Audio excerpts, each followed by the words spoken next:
Yes! C'est ouf, non? On y est. On a passé le cap en fait des 32 000 abonnés. Le cap, c'est que tout le monde... Bah, quand tout le monde crée ta chaîne YouTube, c'est ce que tu as en visu. Donc là, je pense que potentiellement, ça va être un peu notre dernière année. Parce qu'on enregistre vraiment la progression la plus... Tu vois, Logan Paul à côté, c'est genre... Ah ouais, non, on pète tous les scores. Je pense qu'on va pouvoir enfin commander le Silver Button. Parce que 32 000 abonnés. Bah ouais. Donc on tenait à vous remercier pour ça. Et merci à vous. Merci à vous. On peut le faire. Enfin, on l'a fait en fait, du coup. Bienvenue dans l'hebdo numéro 110, tout ce qu'il faut savoir sur Internet pour rester cool et branché avec Pierre. Et Guillaume. Tu veux savoir ce qu'il y a dans cet épisode, Pierre? Mais comment je peux le savoir? Bah, je te propose de regarder le sommaire. Cette semaine dans l'hebdo, les profs de Twitter sont-ils de gros relous? Une belle histoire en VR, des mascottes, une parodie géniale, un clip au parfum d'été. Mais pour commencer, YouTube démonétise les petites chaînes. Est-ce que c'est pas finalement un mal pour un bien?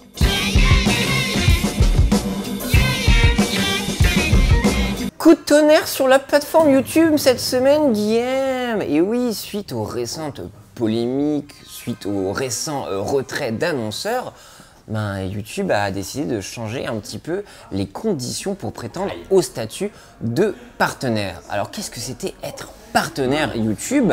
En fait, c'est avoir des features comme les cards, les infos et surtout monétiser ses vidéos. Ils avaient un peu renforcé leurs conditions en avril dernier où il fallait cumuler 10 000 vues sur sa chaîne, mais dès février, il faudra avoir 1000 abonnés et 4000 heures de watch time sur les 12 derniers mois. Alors le watch time, c'est le temps que les gens regardent la vidéo d'un créateur. Et donc 4000 heures, ça correspond à peu près, on a fait un calcul qui est peut-être faux, donc vérifiez. Mais en gros, c'est si tu mets une vidéo par mois pendant un an, il faut qu'elle soit vue à chaque fois par 2000 personnes en entier. Ce qui est bon, c'est faisable, concrètement. Admettons que si tu mets 4 vidéos par mois, il faut qu'elles soient vues par 500 personnes en entier. Enfin, tu vois, c'est quand même. C'est faisable. C'est faisable. Et là, oh mon Dieu, les créateurs commencent le ouin-ouin habituel. Bien sûr, ceux qui ne sont pas concernés par ça, bien évidemment. Waouh, mais Logan Paul, c'est de sa faute et tout. Mais en vrai, c'est un faux problème parce que derrière tout ça, YouTube en fait a la volonté de restreindre un peu les partenaires parce que prochainement, ils vont prendre des milliers de personnes qui vont aller scanner une par une tout le contenu monétisé. Faire de la modération en fait et vérifier que les trucs monétisés méritent bien d'être monétisés. En sachant que toutes les dernières apocalypses ont fait que du bien à la plateforme. Là, je sais pas si vous avez oublié, mais on a quand même pu le contenu Disney, genre Elsa chie sur la gueule de Spider-Man, qui faisait des millions de vues, qui s'adressait à nos kids, donc qui était très très dangereux. No way! Wow! Donc là, ils ont une volonté un peu d'enlever tout le contenu cancer de YouTube. Là, on peut voir en ce moment toutes les chaînes copycat qui reprennent le contenu d'autres gens, ou encore les chaînes dites un peu info people, par exemple. Regardez Laetitia Hallyday qui pleure. C'était le choix de Johnny. Laetitia Hallyday est rentrée à Los Angeles avec Jade et Joy. S'ils démonétisent, ou en tout cas qu'ils modèrent la monétisation pour des vidéos soit problématiques, soit qui reprennent du contenu, ça va faire que ces gens-là qui pompent des contenus vont arrêter de le faire parce que je pense que leur seule motivation c'est l'argent. Donc ça va un peu avoir que des gens qui vont être là pour créer et éventuellement gagner leur vie. Et que même si c'est problématique pour certains de ne pas toucher de l'argent, il faut savoir que moi-même j'ai été touché par cette démonétisation et que c'était juste 4 $. Et si vous voulez valoriser votre travail et que vous avez déjà une petite communauté, il y a déjà plein de moyens, genre Tipeee, comme vous pouvez le faire avec le club, ou encore par exemple Brave qui est un nouveau navigateur web qui permet avec une monnaie virtuelle des tokens de valoriser le créateur de ton choix. Payant, ouais. Donc, ce qui est génial. Même nous pour le club qui sont largement au-dessus de leur requête pour être partenaire, on doit gagner quoi, 40 $ par mois? Ouais, enfin voilà, un petit peu plus, ça dépend si on a un gros tutu qui marche et tout ça. Donc la monétisation ne fait pas tout en fait, et il faut arrêter de jouer un peu aux spoil kids, aux enfants gâtés, parce que en vrai, avant, il faut savoir qu'être partenaire, c'était chaud, c'était comme être verified sur Twitter, et qu'à un moment, quand il y a eu plein d'annonceurs, ils ont dit « Hey les gars, en fait, vous pouvez monétiser toutes vos vidéos, donc c'est cool !» Donc en vrai, ce n'est pas un dû en fait, c'est déjà une chance de pouvoir faire ça. Parce que tu me disais sur Twitch. Twitch, pour être partenaire, il faut cumuler un nombre d'heures, qu'il faut cumuler un nombre de viewers par session de 30 jours. Et donc, il faut voir ça un peu comme un goal en fait. Et je trouve que c'est encore plus motivant de dire attendez, je vais être partenaire. Et tu revalorises un peu ce qui était galvaudé, être partenaire. C'est cool, je suis partenaire YouTube. Donc, ça redonne un peu de valeur à ça. Donc, pour moi, tout ça est extrêmement positif. Après, les soucis, c'est que je trouve que, encore une fois, YouTube a un manque de communication, mais qui est énorme, qui sont toujours là pour communiquer, mais pour s'excuser. Ouais, trop tard quoi. Toujours trop tard, alors qu'en vrai, s'il y avait une vraie dynamique, est-ce que vous pensez que ça c'est bien, on va le faire? Non? Et surtout expliquer vraiment clairement pourquoi, afin de donner des trucs. Bah, ce qu'il en est, parce que là on a pu voir tout le ouin-ouin sur Twitter et tout ça, mais même les gens qui en parlent, ils sont au courant de rien. L'autre souci, c'est que on peut voir qu'ils valorisent toujours le watch time. Donc le watch time, c'est ce qui va jouer un peu dans l'algorithme. Donc les gens vont vouloir faire de la rétention de clics, donc vouloir faire de plus en plus de clickbait, donc les gens vont pouvoir essayer de faire du Logan Paul, donc ça peut être tendu un petit peu pour la plateforme. L'autre souci aussi, je pense à ça Guillaume, c'est est-ce que moi mon contenu n'est pas monétisé, est-ce que je vais être recommanded? Parce que c'est vrai qu'on soupçonne en fait que les liens recommandés sont liés à des liens viables à une monétisation et qui peuvent rapporter de l'argent. Donc YouTube te met moins en avant si t'es pas monétisé. Ça je sais pas, ça, ils n'ont jamais communiqué là-dessus. Mais il y a une concurrence qui se met en place. Là on a pu voir récemment que Twitch va récupérer des gros youtubeurs qui cumulent près de 40 millions d'abonnés, donc les talents de l'agence Disney qui vont proposer du contenu exclusif sur la plateforme Twitch, car Twitch dispose maintenant de nouvelles features où tu pourras un petit peu setup des premières, mettre en place des avant-premières, tu vois, des séances de tes contenus, de pouvoir faire des rediffusions aussi. Donc la concurrence se met en place, donc YouTube va essayer de s'ajuster et que c'est que positif en fait. Donc il faut arrêter le ouin-ouin et il faut savoir qu'on va avoir un YouTube moins nuisant.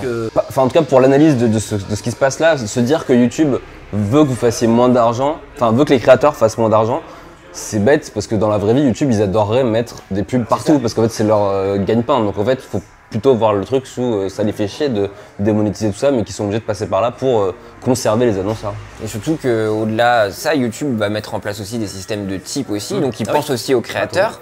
Et comme sur YouTube Gaming où tu auras vraiment des petites box où tu pourras typer, voilà, ils pensent aussi à autre chose. Donc non, ce n'est pas la fin de YouTube, ce n'est pas la fin des créateurs. Sortez-vous les doigts du cul. Séchez vos larmes. Guillaume, petit vrac, mais je vais surtout te dire que je suis mort de jalousie. Non. Vraiment, car j'ai vu ce compte Twitter. Ce compte Twitter qui s'appelle Gneu, qui reprend un petit peu tout le contenu de type AJ+, de type brut que vous voyez pulluler partout, qui uniformise l'information, comme ça par exemple. Et donc Gneu officiel reprend un peu toutes les dernières infos dont on s'en branle. Et on faisant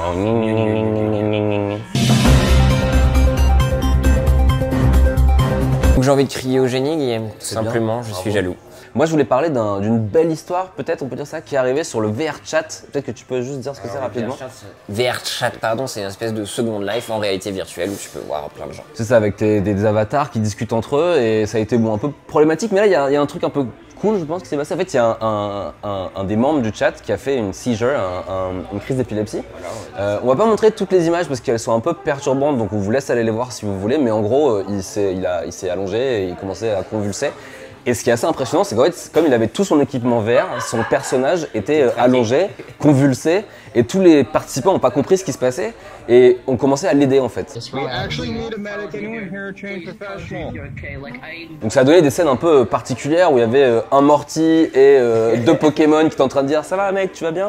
Et il y en avait certains en plus qui ne lâchaient pas leur perso, mais en même temps en étant hyper bienveillants, et ils pouvaient un peu rien faire, c'est ce qu'ils disaient les mecs, ils disaient oh, on savait pas où il était, comment il s'appelait, dans quel pays il habitait, et on le voyait, et puis petit à petit en fait le mec et la personne est allée mieux, et il a commencé à discuter avec les autres, et c'était ça a donné lieu à des commentaires assez rigolos sur YouTube, des gens qui disaient imagine tu te réveilles d'un AVC ou d'une crise d'épilepsie en voyant Morty et deux Pokémon qui font genre j'ai combien de doigts.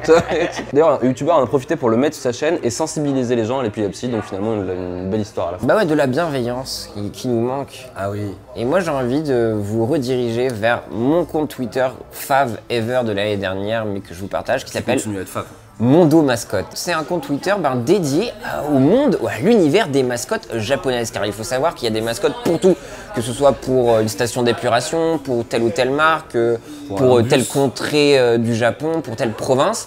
Et donc vous pouvez voir des mascottes qui ont un petit peu toutes les formes. Ça peut être une poire à lavement, un poisson dans un poisson, ça peut être du caca.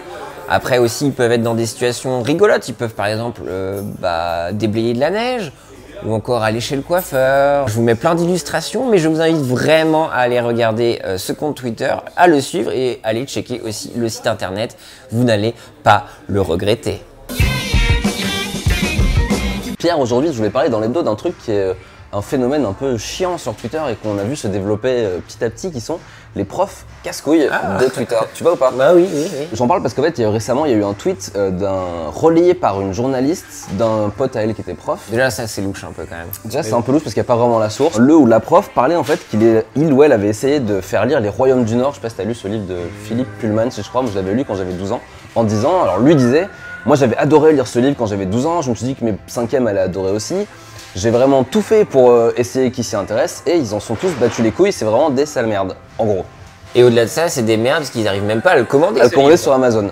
En plus, déjà le prof, bon parenthèse, le prof qui apprend à ses élèves à commander sur Amazon, tu te dis bon, peut-être pas ouf. Et le tweet a été partagé 35 000 fois. C'est beaucoup. Donc ouais, ça veut dire que c'est pas un épiphénomène. En plus, à côté du tweet, il y avait un truc qui disait, à côté de ça, je leur ai filé du coup 7 interros avec des questions sur oui, en gros pour se foutre complètement de la gueule des élèves. Ah ouais. Et c'est pas la première fois que des profs font ça. D'ailleurs, il y en a beaucoup. Je dis pas que tous les profs de Twitter le font, mais en tout cas, ceux qui sont le plus partagés, retweetés, c'est les profs qui ont tendance à se foutre de la gueule de leurs élèves. La star étant Monsieur le prof. T'es un prof et un troll en même temps. Exactement. Est-ce que ça te va le concept du prof troll? Ah bah parfaitement, c'est exactement ce que je suis. Qui prend un malin plaisir à relever les fautes qu'ont fait les élèves.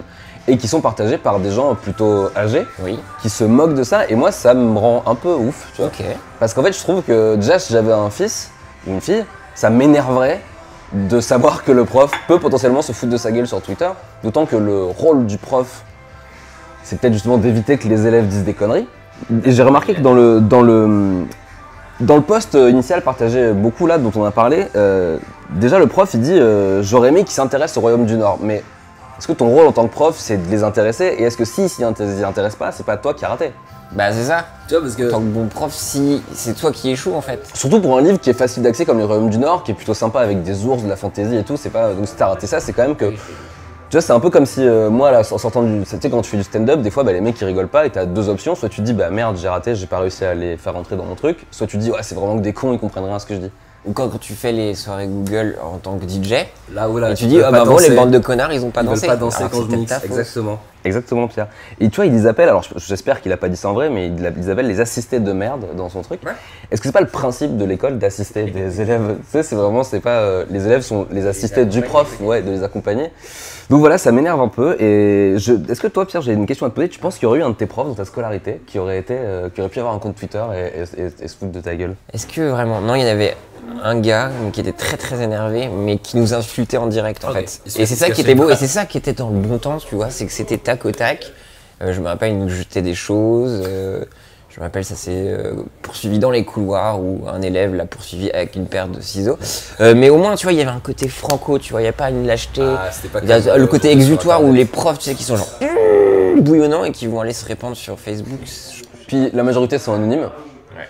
Ce qui est. En fait, ça, c'est tu dis, eux, ils ont des beaux discours pour dire non, mais je fais ça parce que sinon. En fait, tu fais ça parce que tu sais que c'est un peu chaud et qu'il faut pas le faire, quoi. Et non, alors je dis pas tous les profs, parce qu'évidemment, il y en a qui relaient leurs belles initiatives. D'ailleurs, il y a un prof qui a fait un truc assez cool. Oui. Je l'ai partagé sur Twitter, je vous mets le lien, vous allez voir, c'est assez sympa. Donc voilà, je trouve que ce qui m'énerve en fait avec ça, c'est que ça a un côté un peu fake deep pics, tu sais, ce genre de truc pour dire ah bah de nos jours, les élèves ils sont cons, de nos jours ils ont que les yeux sur leur smartphone, ils s'intéressent pas à nos livres, ils s'intéressent pas aux chansons qu'on écoutait, ils s'intéressent, tu vois, un truc qui est en fait un truc un peu de vieux con. Ça me rappelle, tu sais, où on va toujours essayer de refaire, c'est comment ça s'appelle, le passage en primaire avant. Où c'était toujours où il y avait des calculs de ouf. C'est le jour du certificat d'études dans un important village des Hauts-Plateaux. Moi je me rappelle quand on était kid, il dit regardez ce qu'on faisait en 1945 et là t'es genre bah oui mais bon les choses ont évolué, on n'a pas le même temps, on n'a pas il y avait plein de choses, on n'a pas les mêmes besoins. Surtout il y avait on va dire peut-être 4 matières à cette époque-là, alors que dès la primaire maintenant t'as plusieurs langues vivantes, enfin tu sais. Certes, ce ne sont là que des images simples et qui nous sont familières.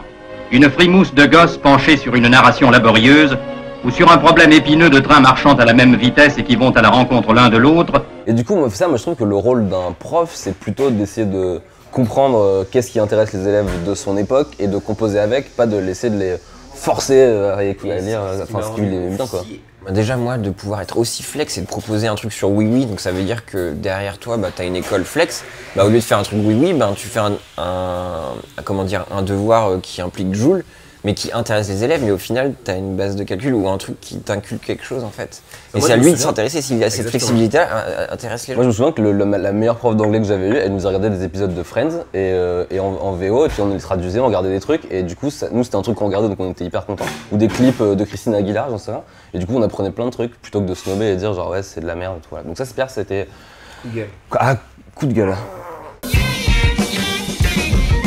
Et voilà, c'est terminé Pierre pour l'hebdo, mais on se retrouve sûrement la semaine prochaine. Bah, ouais. En attendant, likez la vidéo, partagez-la, donnez de l'argent sur Tipeee. Bah oui, c'est important, on ne cessera jamais de le dire, hein, comme on vous a expliqué là, bah, c'est ce qui peut potentiellement nous aider le plus. Exactement. On compte sur vous, commentez peut-être. Dites-nous quel est votre bonnet préféré. Le bonnet préféré, c'est important. On a un Discord aussi si vous voulez échanger avec nous plus longuement. Et puis on va se quitter en musique avec Face Healer et leur nouveau morceau Enrating.